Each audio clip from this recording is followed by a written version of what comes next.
we had casted somebody different. We had this guy lined up for months. We'd done a full table read, waiting for the contract to be signed. And we were 2 weeks out. I appreciate that he called me and he was like, listen, man, I'm so sorry to do this, but I got a massive opportunity. We only had less than 2 weeks to figure it out. Hey, how's it going? My name is Alex C. Cohen, and welcome to My First Film, the video podcast where we ask some of Hollywood's hottest directors how they made their first film. Today, I'm super excited to be joined by Adam Rioux, who made his feature debut with the movie Urchins. This is a really special episode. This is season 2, episode 1. Thank you guys for sticking with us after our hiatus. And we're really excited to be rolling this episode out while Adam is doing the initial release of his feature film. Go to urchinsfilm.com to see if there's tickets to see Urchins in your city, and if not, request it. Adam wants to know if people want to see it in places that he's not already showing it. So please go check that out. We're going to be talking at the end of this episode about my first feature, Petunia. There's a lot of really exciting updates, including me losing all my hair. So you're going to hear the juicy behind the scenes about that. But without further ado, here's Adam. All right, guys, I'm so excited to be here with Adam Rioux. Adam, thank you so much for being here talking about Urchins. Yeah, man. Thanks for having me. Of course. Let's start. Tell me where you're from and just if you had like any early filmmaking memories in your life. So I'm from a kind of small town called Port Charlotte. It's in Florida. It's like kind of just like a fishing town. Not a lot really going on there. The industry is so far away from that town. Like you just don't even think about movies or Hollywood or anything like that. But I think like most filmmakers, I grew up making videos with my friends, like stupid stuff. When I was like 8 or 9, me and my best friend made us like a short film. We didn't have great public school system. We basically like you could go and get lost and just like go upriver and just not think about school or anything like that. So A theme we might see in the movie a little bit. there's definitely a lot of scenes that are based around like my entire experience growing up. Yeah. So it's a truly Florida movie, and not in the sense of like when you think about a Harmony Korine like Spring Breakers, or Moonlight, which is such a beautiful film, but it's so Miami. Yeah. This film focuses on the part of Florida that like you don't really see. After this little short that you made when you're 8 or 9, did you do a lot more shorts through high school and going into college? My high school was there wasn't a lot to do in terms of like creative. It was basically like if you wanted to take an elective, you'd take PE, or you could take TV production. But our TV production teacher, like at the time I was kind of bothered by it, but now I look back at him like he's the smartest guy in the world for doing this, and I have so much respect for him. He would make the first like intro class the hardest, and he just made it so boring because he wanted to weed out the people who didn't really want to do it. Yeah. And then by the end you got to like make a video. He just kind of gave me free reign to just make fun videos. Yeah. He was like, you don't have to put on the news. Just if you have an idea, you go out and film it. And that was my first like introduction to full creative control. And if you don't make anything, then it doesn't matter. That was like my creative outlet. While my parents were like, yeah, but you're not doing well in school, man. Like you need to focus on that. And I was like, but I like doing this. Yeah. It was always my North Star, but it was, when you have the influences of your family pushing you towards another way. That's why I didn't go to film school. I went to University of Florida, and I was gonna do business, or I was doing business. Were there any like lessons in business school that ultimately helped you in film? But I just didn't want to do business and marketing. Like it was so much different than what I thought I was gonna be. I mean, I worked so many different jobs. I was like a mattress salesman. I was doing advertising door to door. This video was going viral online of like this like sorority promotional video. Yeah. And I watched it and I was like, I could do that. That looks like fun. And I hadn't picked up a camera in years. So I was like, I have a couple friends in some sororities. Let me like ask them if they know anything about these.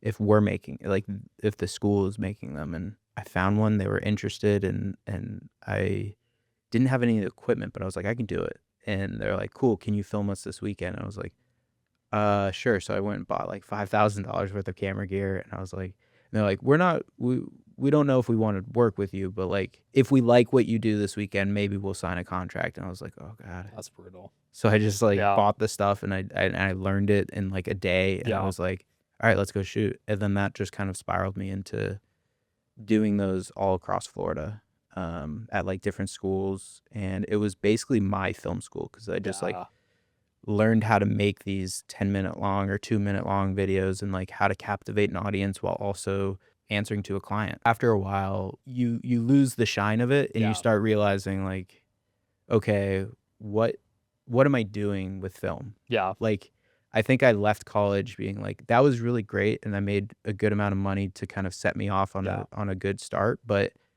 I was like, is that really what I want to be doing?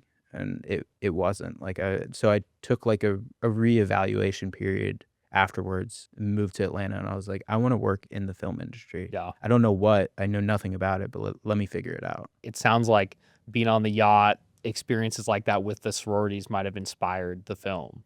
It definitely did. I think I was hanging out with so many women that were coming of age. Yeah. They were finding themselves and they were in these hyper stimulating like environments Yeah. of trying to fit in, trying to find themselves. I got to see them in very intimate moments. I would be hanging out with like a group of girls for like a week straight at times. So I kind of got to see the intimate side of like these female relationships and what it's like when you're in this like crazy college environment and you're trying to like cope with like meeting new people and Yeah. drinking for the first time or whatever it is. And I think all that inspired me to kind of land on what the main character, like her journey is. Yeah. I do want to ask about the cold brew company. It was my last year of college. My brother came to live with me and he's so entrepreneurial. He's got his like finger on the pulse of like what's next. Yeah. And he came to me with the idea of this cold brew company. And this was back when like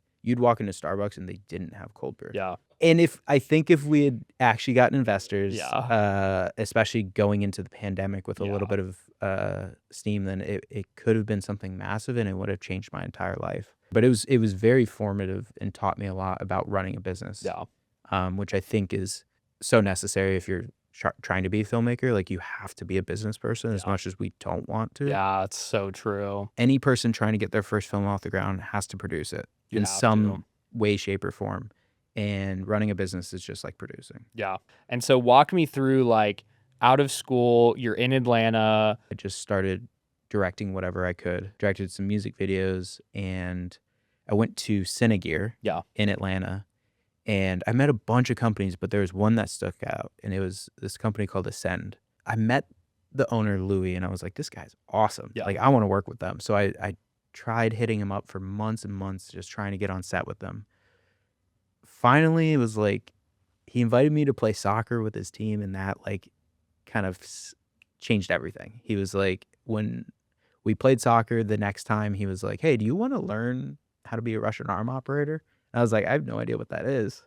And so I went on a couple training things with him and learned how to operate the Russian arm, which is that big crane on top of camera cars. And I just kept training and kept getting better and better at it. And then my first day on set was a Marvel show. It's crazy. And we were like going 0 to 50 in 3 seconds with Jeremy Renner on a motorcycle. It's nuts. And I just remember the DP being like, I want it this close, like a foot away from him. I want that camera in his face. And I kept looking at the driver, Louis. I was like, I can't do that, man. I'm not gonna kill Jeremy Renner. Yeah. That's not gonna be my first day on set, dude. The snowplow might try, but it's Yeah, not exactly. gonna be you. Yeah. And then I just kept working doing that for a while, saved as much money as I could so I could direct my first short film, Yeah. and that was Roaming Dawn. We had like 25 people on set. We ended up bringing the Russian arm car out. Yeah. Like everything felt very overkill for that. It was a really fun shoot. We did like 5 days, and I'm still so proud of that film. It was like tonally just like exactly the type of film that I like to make. There's obviously things that I wish I could have done differently. But for a first film, I was very happy with it. It played at Atlanta Film Festival, which was That's huge. that was great because we sold out. Like they had a 350 seat auditorium and it started like 30 minutes late because they couldn't get everybody in. That's amazing. They were like turning people away. And Yeah. in that moment, I was like, okay, this is fun. Yeah. We should do more theatrical. Like this is awesome. 100%. That's so special. You have to be a part of the community. Yeah. And that's the reason Urchins got done. That's the reason any of my projects Yeah. get done. How long were you working on Marvel? I did the arm car stuff for about 3-4 years. Okay. And then I decided to move to New York because it just felt like the right move for my writing and directing career. And when I moved to New York, that's when I started writing Urchins because I felt this longing for Florida. Yeah.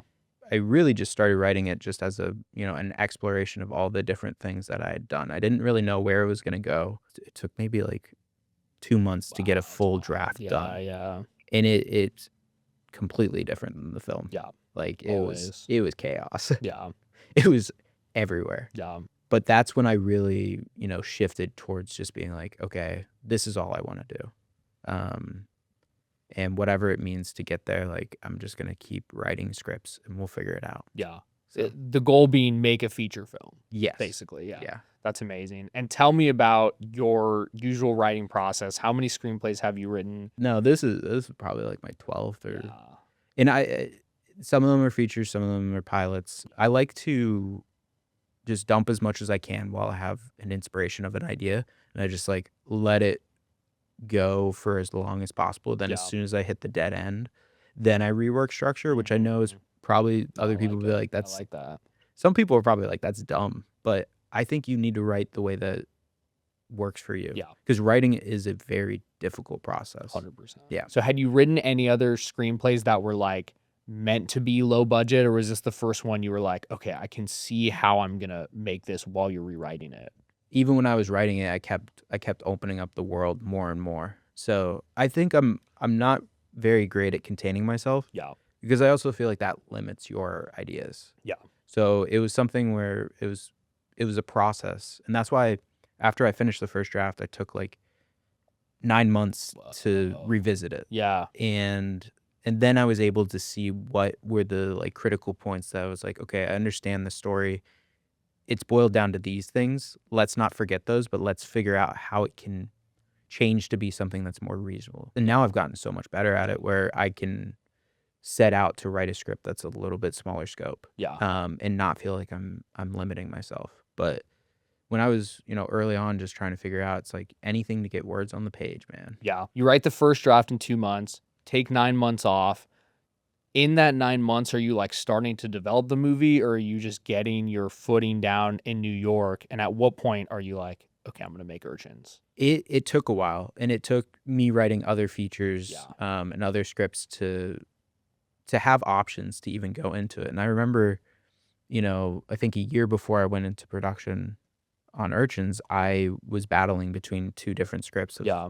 and I called my best friend and he was like, "Well, what if you could only make one movie in your entire life? Yeah. Which of these two is that?" And I was like, "No doubt in my mind, it's Urchins." Yeah. So he's like, "Okay, put all of your effort into figuring that out." Yeah. So it just took a lot of time, and I don't like to force things. I Yeah. think you need to be diligent and you need to be intentional about what you do, but like I think that some parts of art should be frictionless. What year are we in, and what is this rapid pre-production / development process looking like? At the end of 2024, and I made the commitment to do it, and I just started posting about doing like a crowdfunding campaign Yeah. to try and get some awareness and get some funds to start, and then started right at the top of 2025 being like, okay, let's reach out to actors, let's reach out to crew members, let's try and find the people that are going to actually make this happen. And at the same time, like other companies started getting involved. They started expressing interest, bigger companies than I had even thought would be interested. I remember a producer called me from Sundance, and he was like, he wasn't at, he was like in line at a film at Sundance, and he was like, "Man, I read the script. It's awesome. I could see it playing at Sundance." Did you put the script out on the blacklist, or how did you get the script out to people? Most of the people that responded were either personal connections or cold emails, Yeah. but I did send a version to the blacklist and they did not like it. What score did you get? Do you mind telling? I don't remember. I think it was either like a 4 or 5. Like Yeah. it was not good. They did Yeah. not like it. It should be a stamp of approval, and when it comes back negative, you're like, "Well, what does that mean for me?" Yeah. But if you know you're true, like you know your taste and you know what you've done, then you just kind of have to keep moving forward. Yeah. 100%. So I took that in stride and I said, "Well, I'm just going to keep working on the script." And then when I sent it out to people and the positive responses were much different than that, I was Yeah. like, "Okay, no, we have something here." What was your guys' like goal when you're like cold emailing like people from Sundance or different production companies, are you looking for money? Are you looking for like producers? Like what was your goal with sending the script out at that time? Mostly like producers, just anybody who could help us do this, Yeah. because I'd never made a feature before, and that's a daunting task. You think it's like multiplying a short times 4 or 5, but it's not. Yeah. Like, the compounding nature makes it 10x the difficulty, the complexity. Yeah. And in my mind, I was like, I would love a shepherd through this. Yeah. But what was revealed to me is that, like, you're not always gonna have that, and Yeah. you have to just go and find similarly hungry people Yes. to make it and make it work. And some people will have experience, maybe not the perfect version of it, but you just take those pieces, you put them together, and at some point you'll figure out how to do it. Yeah. So tell me, how did you find your producers? And especially like, did you have anyone from your hometown who was involved helping you find location? A friend of mine had recommended Kevin, who ended up being one of the main producers on the project. He had experience ADing and just like really had a love for indie film, so I brought him on very early, and he helped lighten the load for me. Yeah. After that, I didn't really know, because most of my projects before this, I produced, and I Yeah. didn't really have a lot of producers, so I didn't know what to look for. But what I knew I needed was somebody who's local to Florida still Yeah. and could keep up vibes. So I That's brought huge. in Fletcher, who was a guy I'd met years before, and he was just like, he's just a positive, radiating energy that I Yeah. knew on set when days got hard, he'd be there to like keep the spirits up.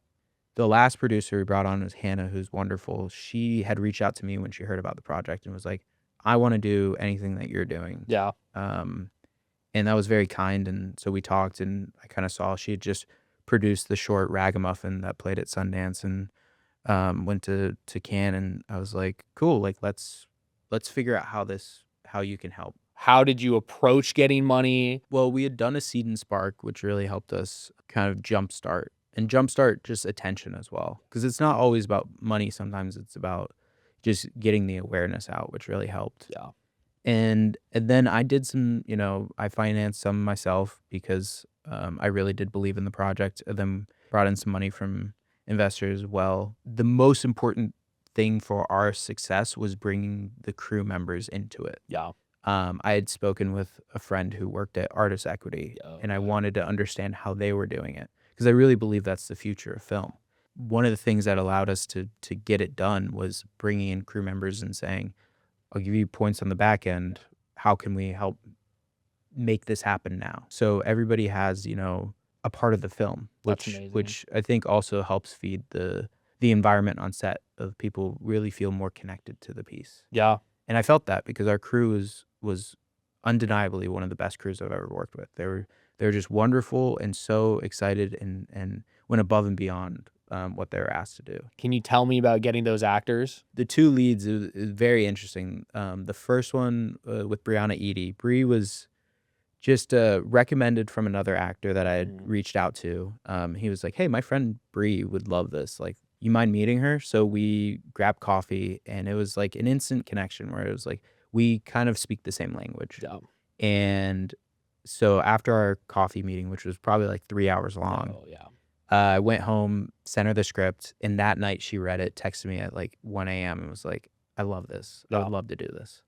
And so that kind of like, it was just a synchronicity. Like, I don't know how it all came together, but she just like happened to be looking for this type of a project, and really believed in it. And there was, I think, some personal, emotional connection to it that mirrored her own life, that really resonated. So it was nice that, it was more than just like she liked the script. She loved the character journey. Ted was a really interesting one because he was actually, we had casted somebody different. We had this guy lined up for months. We'd done a full table read with the full or with the main four in LA, like months before, and we were, waiting for the contract to be signed, and just it was kind of like that thing where you're like, I don't know if they're like waiting because this is just what they do and they're busy, or if they're waiting because of something else. Yeah. And you just push it out of your mind because in pre-pro, like, you have too much going on. So we just waited until it got way too close. Yeah. And we were 2 weeks out. I appreciate that he called me and he was like, "Listen, man, I'm so sorry to do this, but I got a massive opportunity that I cannot, like, I've been working my entire life for this." Yeah. And it was one of those things where I didn't even ask what it was. I didn't ask if we could figure our way around it because I knew Yeah. he had tried everything in his power to make it happen, or else he wouldn't have put me in this position. So it was unfortunate because he was awesome, really loved him, but it was a massive blessing in disguise because we got connected to Ted. We only had less than 2 weeks to figure it Yeah. out. Ted just happened to he read it and he loved it, and he was like, "Yeah, I'm not doing anything for the next few weeks, like, let's do it." So, like, within a week, we got it recasted and, got his flight booked, and That's crazy. he came in and crushed it. He crushed it. Yeah. Just a random, like, just knew him through the grapevine. It was one of the actresses we had already casted, a friend of mine, Sam. She had worked with him on a indie feature years before, and she was like, "I don't know what he's doing, but I'll reach out, see what Yeah. and it just happened to be a lucky connection. Yeah. I'm so thankful for Sam because he ended up being the exact perfect person Yeah. for that Elijah role. Yeah. Any fun stories for Courtney? She's amazing. Courtney is amazing. Courtney was a recommendation from a DP friend of mine. She actually happens to be best friends with my producer, but I hadn't brought on that producer yet. Yeah. So I had asked Courtney, I just randomly DM'd her and I was like, "Hey, would you mind sending in a tape?" And she crushed it. I was like, as soon as I saw it, I was like, "That's it. You're Yeah. Jane." Like, that's so good. What's really interesting to me about Urchins is it seems like a lot of it came together through social media. It was, yeah. And using your friends to just, put it out in the world and just Yeah. see who can help. We did find some awesome people through Actors Access Yeah. and or like crew members through different things, but like sometimes you just have to let your friends kind of help you out. Yeah. And that's what Urchins really was friends helping friends. My big thing is also, I think if you write something that's true to you, Yeah. and again, not to belabor like specificity, but that type of thing people want to get behind. Yeah. Because they see the vision. It's just there on the page. The heart is just like beating out of the page. So I'm not gonna say that like Urchins is the best script because it's not. But it is just very real and very authentic. And that's what I can hang my hat on is I do believe that like we went out with authenticity and that's all that matters. Yeah. Talk to me about location. You've been to a lot of the important filmmaking hubs, LA, New York, Atlanta, but you guys ended up shooting in your hometown. Yeah, so we didn't shoot in my hometown, but we shot in a town that was so similar to my hometown. Yeah. I had found that the production hubs have kind of used and abused different areas, and it's made it so it's kind of hard for an indie filmmaker to succeed. Yeah. Especially here in LA. So we were gonna film in Georgia for the tax credits, but I was like, I can't do that for a Florida film. Like this needs to be authentically Florida. Yeah. So I found, close to where I went to college, I found this like super small town called Old Town, Florida. And I found all the locations I needed in there through Airbnb. And I was like, let me just see if these people are interested. And everybody responded well. They're like, "You're making a movie? Yeah, come on down. Cool." And so we spent like 2.5 weeks down in the middle of nowhere, and it was one of those places where like the healthy food options 45 minutes away. Yeah. If You're eating you Applebee's. yeah, exactly. If you need, if you didn't get something in pre-production that you really needed for set, like it was going to be an hour and a half, 2 hour delay while a PA went and got it. Yeah. So you do run into the issues there, but you also are welcomed into like communities that are excited and want to help you. Yeah. And you get to film places that have not been seen by the real Yeah. world. Like the Springs location that we filmed at, I think probably less than 10,000 people have seen it in their entire lives. Like Crazy. it's just a serene, like very remote place. Like the sweatiness, the gators, the all the things that you think about Florida, the mosquitoes, like it was all there. We got rained on every single day. We had so many rain delays, so many lightning delays, and it's like, yeah, that's what you run into problems wise, but what you get back is the value to your film, Tell me more about shooting on location. Were there any crazy stories? So many, dude. I mean, I love Florida, but it is a an evil mistress at times Yeah. because first day we had 7 rain delays, and it's like we're out in the middle of the forest, so like we have footage of us like running through just trying to get pop-up tents to cover gear and talent. I'm holding umbrellas over talent to make sure that like their costumes aren't getting wet, because if they get wet, then continuity is done. Yep. I saw your name in the credits a couple times. You're kind of wearing a couple different hats. And that was part of also having like a very small crew. Yeah. A lot of crew members were wearing multiple hats, and it's I like small crews. Yeah. I kind of feel like that's when you are the most efficient. Filming at the Springs is like, when we were doing some of the swimming stuff, it was like nobody could be there except for me and a camera, because it was like, it's water. Yeah. And so like that was really cool to be like, okay, we're away from everything. Let's like find this here. Yeah. Tell me about Tom Ford. What a great. My Oh. wife's like, I've heard that name. It's like, well, It's the other Tom Ford, Yeah, as yeah. he says on Instagram. Tom is probably one of the sweetest human beings I've ever met. It was funny. We'd never worked together before this project, but I knew just from like being friends with him, I was like, I think this is going to be the guy that I work with for the rest of my life. That's awesome.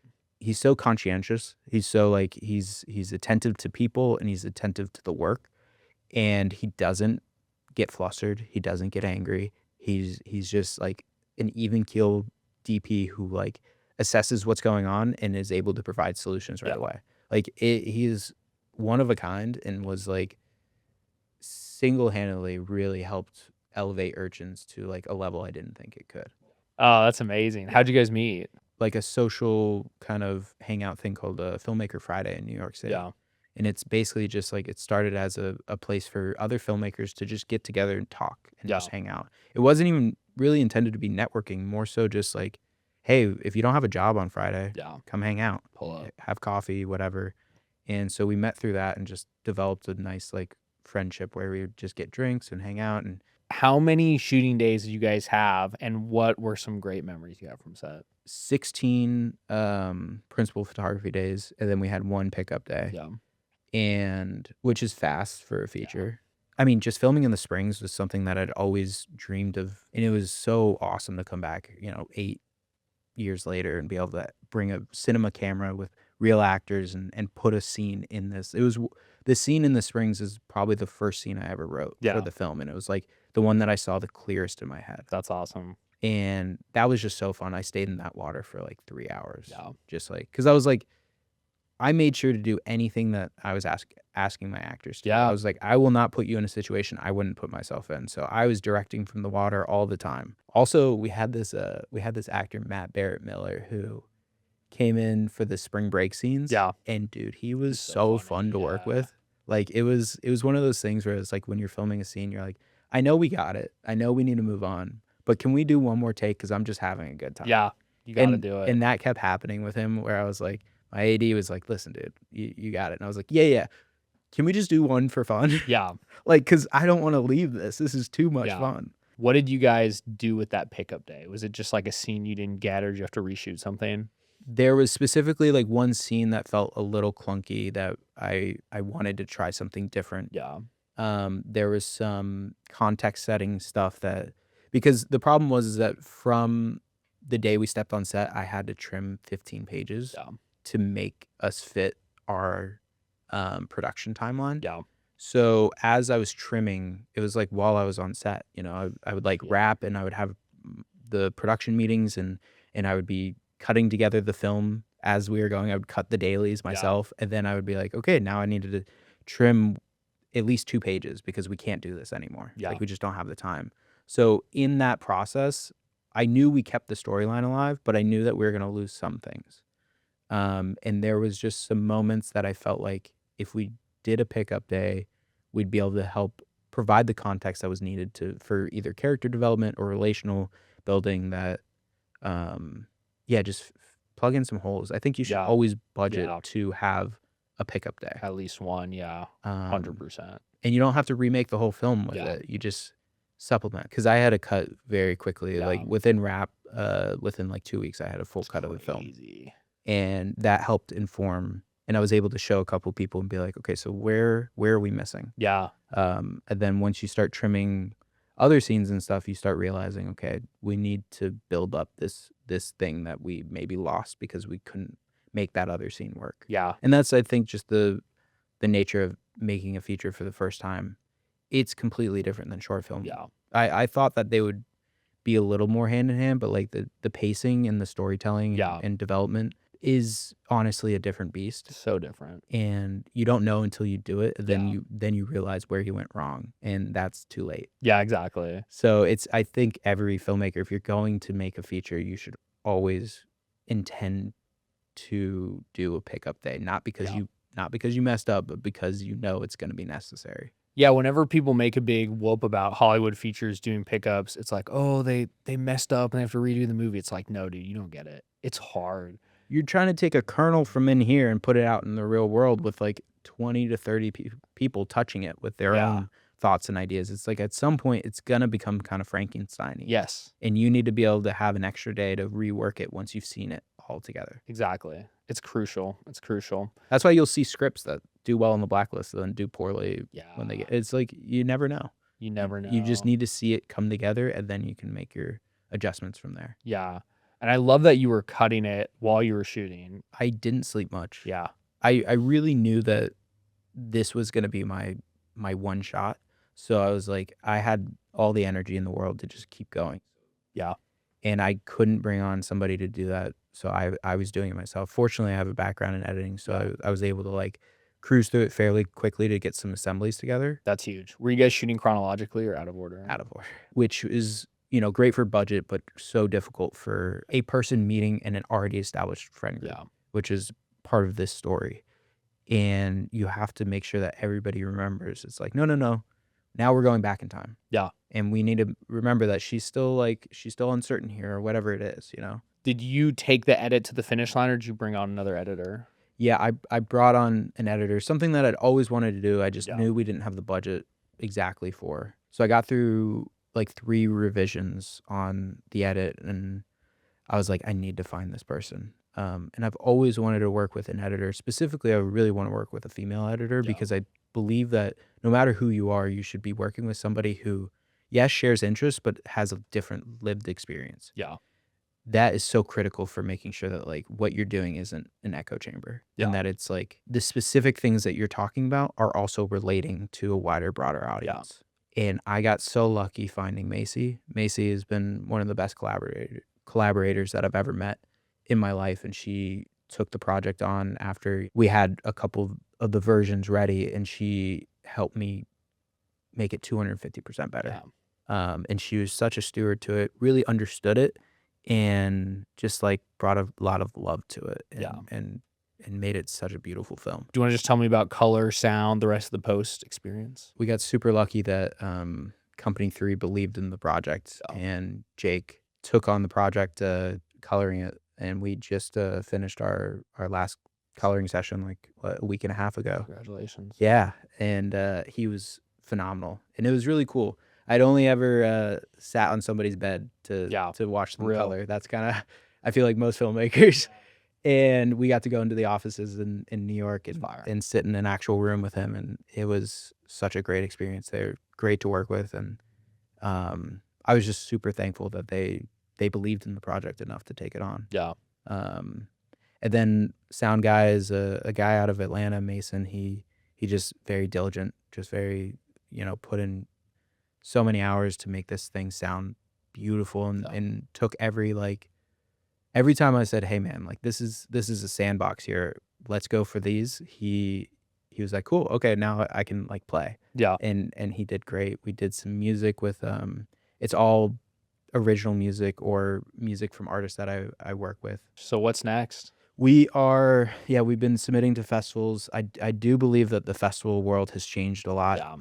And I think that it's time for indie filmmakers to reevaluate maybe our place in it. I get it, the industry's struggling, and if you have A-listers and a big budget, maybe it's not finding its place still, and so they're using festivals for extra promo and ways to get it out. So I think it's kind of pushing some of the little like productions out, the smaller movies. Either way, we're going to move forward with our own plan, which is we have premieres that are going to be set in LA, New York, Atlanta and Tampa, which is close to where we filmed. Yeah. And we'll be doing that this summer. We're just gonna roll out our own events and get some hype around the movie.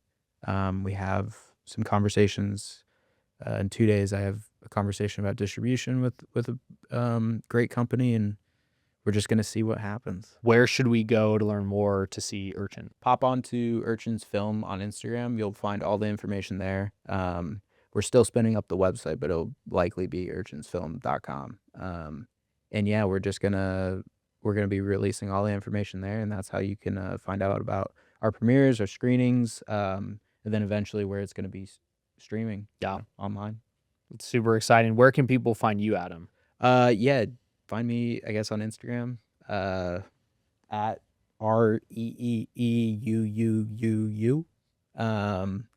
And yeah, my name's Adam Rioux. So RIOUX. You can find me on IMDb or whatever. Well, Adam, we're super stoked to follow along with your journey. Thanks so much for coming on the pod. Yeah, man, this has been so fun. And I want to tell everybody watching, like, or listening, if you have questions, like, just DM me. Yeah. Because I wish that I had somebody to answer some of these questions. It's so hard to do, what we're trying to set out to do. Yeah. So we all need to be like friends to each other. So if you have any questions about it, I can get into more details via like private messages rather than just like a podcast. So Yeah.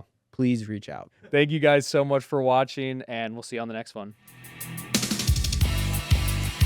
All right, so Adam's chilling with me here. He was actually at our Petunia, New York test screening. What were your thoughts? I saw a pretty early cut of it, Yeah. right? I don't know. Where are you at in the process now? We probably cut like 15 minutes out of what you saw. Nice. And then we picture locked. And then Congrats, dude. Thank you. That was a journey.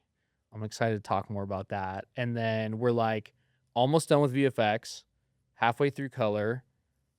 We're like recording music now. So it's like all the cues are like made and they're like recording it on actual instruments.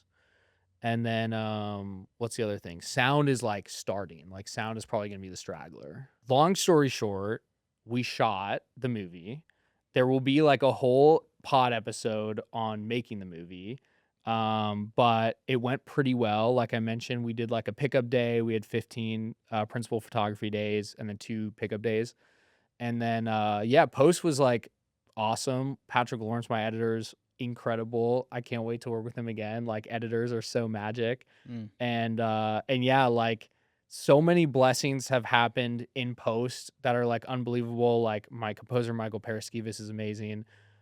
Clint Jones, you might know from Corridor Crew, is like do VFX supervising for my colorist. Sandra Schwab's amazing. We'll probably do a similar thing, not to the extent that you guys are doing, but we'll probably do like friends and family screenings like in the hubs. But yeah, I just am so appreciative of everyone who helped out on the Petunia feature film and people who came and watched the test screenings and everyone who's been a part of it. Thank you guys so much for watching. Thanks so much to Adam for being here. If you guys want to see more of My First Film, we're on socials at My First Film. Our website is myfirstfilmpod.com. Huge thanks to Oscar Alva at Lab 818 Studios for hosting us today. Please check him out if you're in LA. Come book the space. It's an incredible space. And yeah, thank you to Avery Pascal, Mackenzie Cohen, and so many others for making the podcast a reality. We'll see you on the next one.